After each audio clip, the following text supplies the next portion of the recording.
Mga S-friend, tingnan nyo to.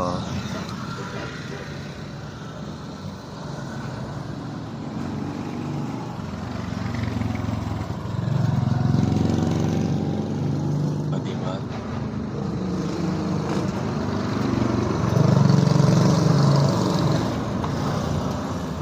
Ayun, sa bandang baba niya, nandun yung mga copies shells sa bintana nila. And then ayan, makikita mo rin yung disenyo dun, yung mga bakal sa kanyang gawing bintana.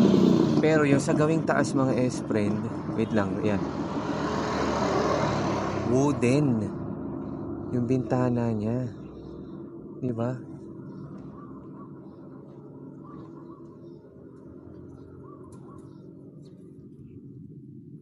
Ayan, isa po yan, mga S-friend, sa mga lumang bahay dito po sa Gapan.